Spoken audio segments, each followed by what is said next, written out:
walitti bu'iinsa tureen kanneen lubbuun darbe gariin awwaalaman har'as namootni ajjeefamaniiru jedhame. ነገር ግን አሁንም ከተማው አካባቢ ta'us garuu ammayyuu magaalattii keessa haleellaan akka jiruu fi namoonni du'aa akka jiran odeeffanneerra. Hidhattootis jiru, dhukaasnis jira. Hoogganoonni faannoo himannaa naannolee biraa keessatti haleellaa raawwachuu fi waa'ee kaayyoo isaanii waan jedhan. Faannoo mamalmalu, faannoo maasalxanu, faannoo galmeessuun, faannoo leenjisuun, faannoo hidhachiisuun ittuma fufa. Yaaddoon jiraannaan yeroo hundumaa qophaa'uun ni barbaachisa. Waa'ee gosa kaansarii kutaalee Oromiyaa Arsiif Baalee miidhuu fi odeessaalee kaanis isinitti himna. Angalaanaa Balay nu waliin tura.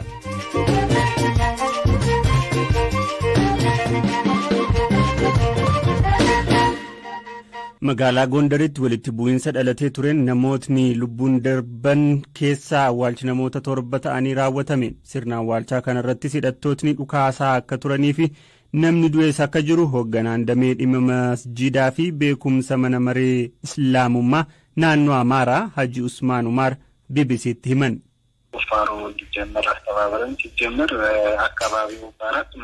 Bakki awwaalchaa akka qotamuuf jecha qindeessinee yeroo qotuu eegallu humnootni hidhatanii turan kallattii afraniinuu da'oo galanii dhukaasaa waan turaniif sirna awwaalchaa gaggeessuun hin danda'amne. Nutis egaa hawaasni musliimaa akka tasgabbaa'u goonee qaamolee nageenyaa waliin ta'anii har'a namoota 7 awwaaluu dandeenyeerra. Naannoo qabrii Sheek Eeliyaasitti awwaalamani. Aanaalee ollaatti namoonni 2 biroos akka awwaalaman odeeffannoo qabna. Reeffi namoota hedduu ammoo haga maatiin deemee fudhatutti hospitaala keessa akka jiru hubanneerra. Ta'us garuu ammayyuu magaalattii keessa haleellaan akka jiruu fi namoonni du'aa akka jiran odeeffanneerra. Hidhattootis jiru, dhukaasnis jira. Magaalattiinis ammatti guutummaatti hin tasgabboofne. Qaamoleen nageenya eegsisan waan danda'an hunda gochaa jiru. Garuu waan itti karoorfamee taasifame waan ta'eef akka tasgabbaa'u waan ነገር ግን በዛ ጥያቄው በተቻለ መጠን ማለት ነው የሰው ህይወት እንዳይጠፋ ማድረግ ይገባናል። ማንም ሰው እንዳይጎዳ ማድረግም ይገባል። ኢስላም ሚዛናዊ ነው። ሐቅህን ለመቀበል ስትል ብትሞት ሸሂድ ነህ ይላል። በሌላ በኩል ደግሞ qabatee dhalachuu fi lubbuun namoota lamaa darbuu gabaafameera. Manneen maree dhimmoota islaamummaa naannolee fi boordiin majliisa federaalaa haleellaa Gondariif mootummaa naannoo Amaaraa komataniiru. Gamtaan walootiikaaf nageenya federaalaa ammoo ibsa baaseen kanneen amantaa dayeeffatanii walitti bu'iinsa uuman irratti tarkaanfiin fudhatamaa jiraachuu beeksiseera. Namootni magaalaa Gondar keessatti hokkora uumuun shakkaman 280 ta'anis to'atamuu gabaaseera.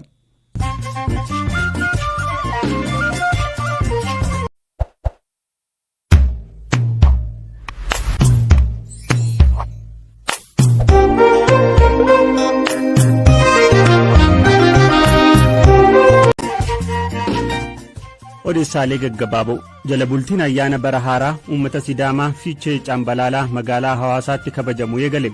Aangootni naannolee ollaas ayyaana kana irratti hirmaachuuf magaalaa teessoo naannoo uummattoota kibbaa fi kan naannoo Sidaamaa Hawaasaa galaniiru. Poolisoonni magaalaa US Minneapolis yoo xiqqaate waggoota 10 darbaniif loogii sanyummaa raawwachaa akka turan qorannoon mootummaa saaxile. Xiinxalichis akkaataa poolisoonni warra adiif warra kaan keessummeessan jidduu garaagartee guddaan jiraachuu mul'ise. Miseensi mana maree UK tokko paarlaamaa keessa osoo jiruu moobaayila isaa irratti fiilmii saalqunnamtii wayita ilaalu argame jedhame irratti qorannoon walabaa akka gaggeeffamu gaafatame. Ameerikaan waraana Yukireeniin gargaaruuf doolaara biliyoona 33 ramaduufi pirezidantiin US Joe Biden Yukireeniin gama waraanaa dinagdeef hawaasummaan gargaaruuf koongireesiin biyyattii bajata biliyoona 33 akka raggaasuuf gaafataniiru.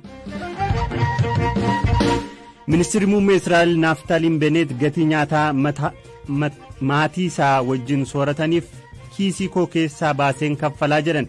Mana dhuunfaa ministeera muummichaatti ji'aan maallaqni uummataa doolaarri 26,000 ta'uu akka baasii ta'uu fi kana keessaa doolaarri 7,400 soorataaf ka'oodhu ta'uu miidiyaaleen biyyattii gabaasaniiru. Odeessaalee gaggabaaboon hanganu.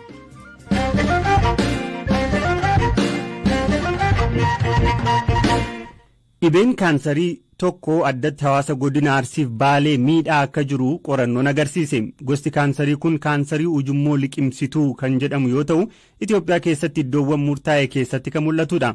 Dr. Jilchaa Dirribii ispeeshaalistii yaala kaansarii fi kaansarii irratti qorannoowwan garaagaraas kan gaggeessaa jiranidha. Gosa kaansarii hawaasa Arsiif Baalee miidhaa jiru irrattis yeroo dheeraa fudhachuun qorannoowwan garaagaraa 4 qorachuun ifoomsaniiru. Waa'illi keenya maatii olaanaa dubbiseera. Egaa ujummoon liqimsituu esophagus kan jennu kun nyaata yeroo jaannu nyaanni afaan keessatti haggan tokko eega bullaa'ee booddee garaa keenyatti gadi kan darbu karaa ujummoo kanaatiin.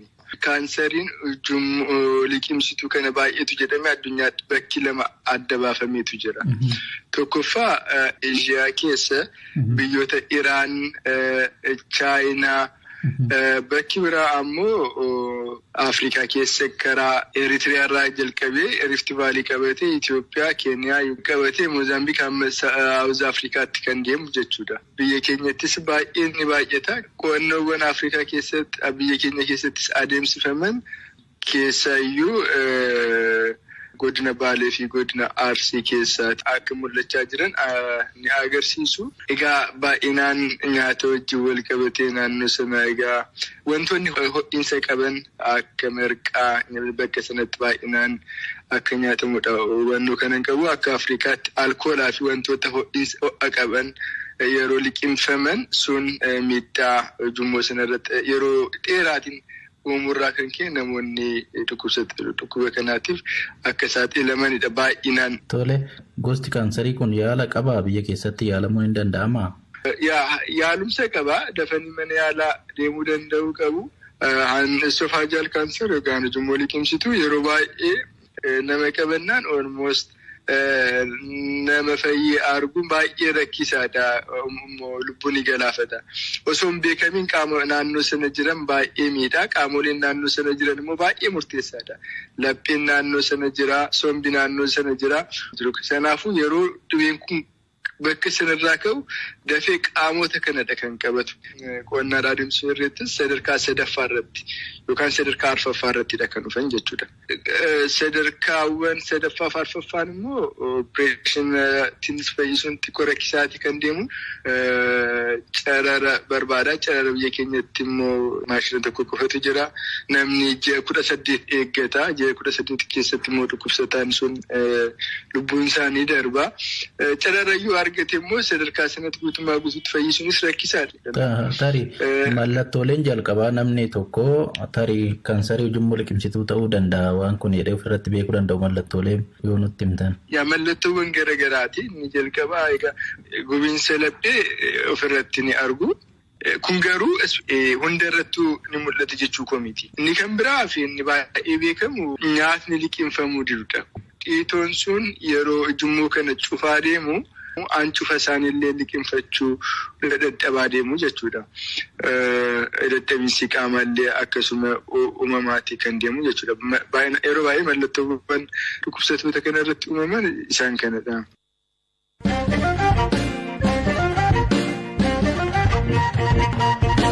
Hoogganoonni hidhattoota faannoo kan mootummaan naannoo Oromiyaa yakkoota adda addaa naannicha keessatti raawwachuun himatuu fi jiraattotni godinaalee Oromiyaas komachaa ba'an uummata waliin jiraatu faannoo haleelu hin beeknu jedhan. Jiraattotni godinaalee Oromiyaa adda addaa hidhattootni kunniin ajjeechaa qabeenya mancaasuuf midhaan gubuun komachaa turan. Hoogganoonni faannoo gariin dhalattootni Amaaraa naannolee biraa keessa gara naannoo Amaaraa dhaquun leenjiif waraana fudhachuu yoo himan kaan ni waakkatu. Ofii kaayyoon isaa maali? Caasaan isaa hoo? Hirphaa gammachuu bal'isee isinitti hima. Naannoo Oromiyaa keessatti hidhattoota waraana bilisummaa Oromoo fi Gumuz Taansee hidhattoonni faannoo garee 3ffaa mootummaan alatti himannaan irratti dhiyaatudha. Garee hidhate kanarratti keessumaa naannoo Oromiyaa keessatti himanni kan irratti dhaga'amuu jalqabe akka lakkoofsa Itoophiyaa jalqaba bara 2014 eegaleetiin jiraattonni aanaalee godina Wallagga Bahaa, Horroo Guduruu Wallaggaa fi Shawaa Lixaa hidhattoonni faannoo jedhanii waaman ajjechaa fi saamicha akkasumas manneenii fi midhaan isaanii gubuurra deddeebiidhaan BBCtti himaa turaniin aleellaa irra deddeebiidhaan qaamni kun raawwatuun lubbuun lammiilees darbeera. Manneenis gubataniiru. Himannaawwan mootummaan naannoo Oromiyaas ta'ee jiraattonni aleellaa garichaan miidhamuu himatan ilaalchisee hanga ammaatti qaamni hidhattoota kana bakka bu'ee gadi ba'ee dubbate hin turre. Sababiin isaa immoo gareen kun caasaa adda addaa fi hooggansa adda addaa jala jira. BBC'n alana ajajaa faannoo Goojjam ta'uu kan himan obbo Zammana Kaasee bilbilaan dhimma naannoo Oromiyaa keessatti ittiin komataman gaafateera. አማራ በየደረሰበት ተቻችሎ ተከባብሮ የሚኖር እንጂ አማሪ በከገይ ሁንደቲ ወልደንደኤ ወልከበጄ ከንጅራቱ መሌ ፋኖ ጀዴ ኦፍ ጉርሜሴ ሂዳታ ተኤ ኦፍ ጉርሜሴ በከ ኤርተትስ በከ ካኒትስ ኡመተ ወሊን ጅራቱ ወሊን ከን ወራና ካሴ ከወልዳንሶ ቀቡ ሐዋሳ ጄኩሚቲ ከኑቲ ቤክኑ እንጅረን ጅራቹ ዚንደንዳን ይኖራሉ ብለንም አናምን ጅራቶኒ ጉድናሌ ኦሮሚያ አሌላን ኩን ረትራወተሙ ለለቶታ ማራ ናኖ ሳኒ ኬሰት ሂዳተኒ fi kan naannoo Amaaraa irraa dhufanis kumachaa turaniin qondaalli faannoo baha Amaaraa obbo Abbabaa Faantaaw gama sanitiin dhalattoonni Amaaraa Wallagga Matakkalee fi naannoo Kibbaatii dhufanii isaan biraa leenjii fudhatan akka jiran himaniiru. Obbo Zammanan garuu naannoo Amaaraatiin alaa dhufanii dhalattoonni Amaaraa isaan biraa leenjii fudhatan akka hin jirre dubbatu. Jiraattonni faannoo irratti himannaa dhiyeessan naannoo Beenishaangul Gumuz aanaa Dibaaxee keessaas dhagahamaa jira. Gareen mirga namoomaaf falman Human Rights Watch fi Amnesty International lixa Tigraay kan naannoo Amaaraa kiyyaa jedhutti faannoon sanyii dhabamsiisuu yookiin immoo ethnic cleansing raawwate jechuun himatani. Gareen kun garuu dhimma kanarratti deebii kenne hin qabu. Sochiin faannoo bakkeewwan naannoo Amaaraa afuritti hundaa'ee jira. Kunneenis Shawaa, Wallo, Gondarii fi Goojjam keessadha. Taatullee yeroon itti hundaa'ee fi ergamni isaa gargarii jedhu obbo Zammana Kaaseen kan baatiiwwan 8 darbaniif faannoo Goojjam jiru hundeessuu fi ajajuun akka socho'an himan kaayyoon isaanii maal akka ta'e akkasiin himu. Ilaalcha koo fi gurmaa'ina keenyaan rakkoon siyaasaa Itoophiyaa haala amma jiruun humna siyaasaa paartileen olidha jennee amanna. Keessumaa gaaffilee uummata Amaaraaf siyaasni paartilee deebii gahaa fida jennee hin amannu. Funyaan qawwee kan duuchu haqadha. Funyaan qawwee kan duuchu walqixxummaa fi tokkoomuun jaalalaan waliin jiraachuudha. Tokko jilbeeffataa, tokko jilbeeffachiisaa addunyaa jiraatu keessatti funyaan qawwee yeroo mara banaadha. Caasaa biraa faannoo Amaaraa bahaa jedhu faannoo Walloo fi Shawaatu walitti dhufee ijaaree jedhu garichaaf leenjii fi barnoota kennuu akkasumas dubbii himaa ta'uudhaan kan tajaajilan immoo obbo Abbabaa Faanta'uudha. Akka lakkoobsa Itoophiyaa bara 2008 mormii uummataa ture hordofee faannoon raayyaa ittisa biyyaa jala dhoksaan ijaaramanii socho'aa akka turan dubbatu. Akka lakkoobsa Itoophiyaa hanga bara 2011tti meeshaa hidhatanii socho'aa kan turre ibsu obbo Abbabaan leenjiinis akka lakkoobsa Itoophiyaa bara 2014 lola TPLF wajjiniin walqabatee eegale malee dura kan turre himaniiru. Ajajoonni faannoo bakkeewwan naannoo Amaaraa garaagaraa jiran akka wal quba qaban himu.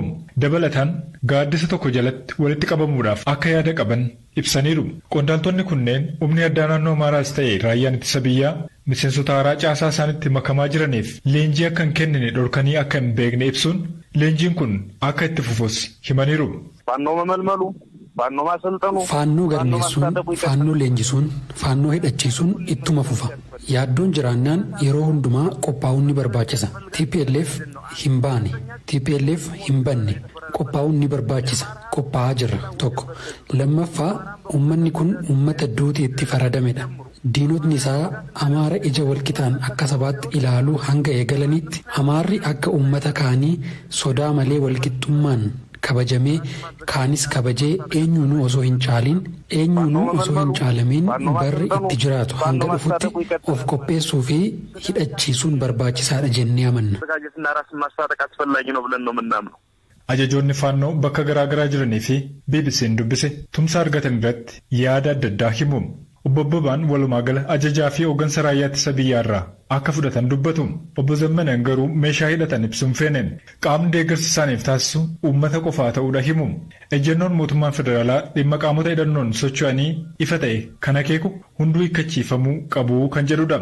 Ministeerri muummee Abiyyi Ahmad raayyaan ittisa biyyaa humnoota hidhatanii socho'an irraa meeshaa waraanaa akka hiikkachiisuu qabu dubbatanii turan. Ejjennoon mootummaa naannoo Amaaraa garuu ifaa miti.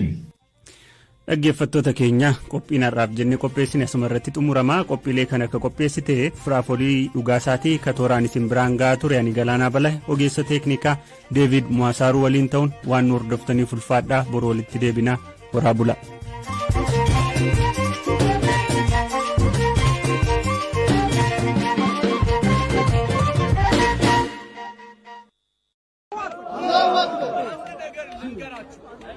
መብትን መጠየቅ ወሳኝ ነው። ነገር ግን በዛ ጥያቄ ውስጥ በተቻለ መጠን ማለት ነው የሰው ህይወት እንዳይጠፋ ማድረግ ይገባናል። ማንም ሰው እንዳይጎዳ ማድረግም ይገባል። ኢስላም ሚዛናዊ ነው። ሐቅህን ለመቀበል ስትል ብትሞት ሸሂድ ነህ ይላል። በሌላ በኩል ደግሞ ያ ነገር ሳይከሰት ችግሩን መፍታት